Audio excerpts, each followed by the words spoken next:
السلام علیکم ناظرین، پاکستان پوائنٹ آفیشیل کے ساتھ میں ہوں جلال جیتی۔ ناظرین، کل جنرل قمر جاوید باجوہ صاحب نے اپنی آخری اختتامی تقریب سے خطاب کیا۔ شہداء کی تقریب جو GHQ میں منعقد کی گئی تھی اور فلڈ کی وجہ سے اس میں تاخیر ہوئی تھی۔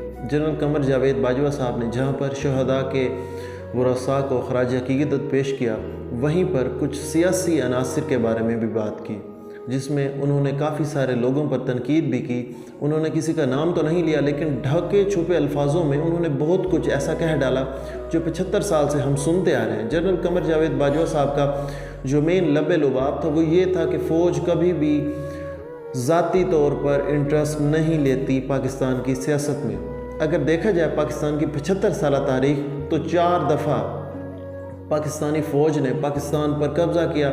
پاکستان کا فوج کا جو اصل مقصد ہوتا ہے وہ پاکستان کی سرحدوں کی حفاظت ہوتا ہے۔ بیرونی سازش، جنرل قمر جاوید باجوہ صاحب نے جس پر زیادہ تنقید کی وہ بیرونی سازش کا جھوٹا بیانیہ۔ ان کے بقول جو عمران خان نے ایک پری پلان پروپیگنڈا کیا، ان کو ووٹ آف کانفیڈنس نہیں ملا، جس کی وجہ سے ان کی حکومت چلی گئی۔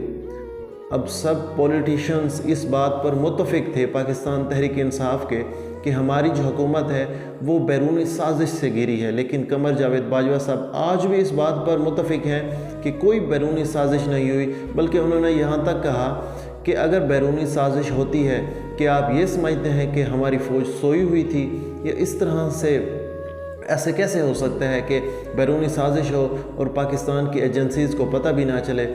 لیکن اس کے رد عمل میں شیریں مزاری صاحبہ نے بھی بہت ہی خوبصورت طریقے سے ان کو ایک ٹویٹ کیا کہ اگر فوج ذاتی طور پر پاکستانی پولیٹکس پر اثر انداز نہیں ہوتی تو اس کا کیا مطلب ہوتا ہے کہ ایک اپوزیشن جس کے پاس نمبر آف گیم بھی نہیں ہے وہ اچانک حکومت میں آ جاتی ہے، اور جو حکومت ایک اچھی چل رہی ہے وہ اپوزیشن میں ہو جاتی ہے۔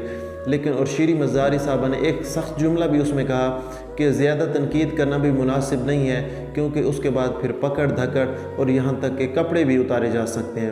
اور اسد عمر صاحب نے جنرل قمر جاوید باجوہ صاحب کو ایک مفت مشورہ دیا ہے کہ اگر جنرل صاحب واقعی پاکستانی فوج پاکستانی سیاست پر اثر انداز نہیں ہوتی تو آپ کو کیا ضرورت ہے شہداء کی تقریب سے خطاب کرتے ہوئے پاکستانی سیاست پر بات کرنے کے لیے۔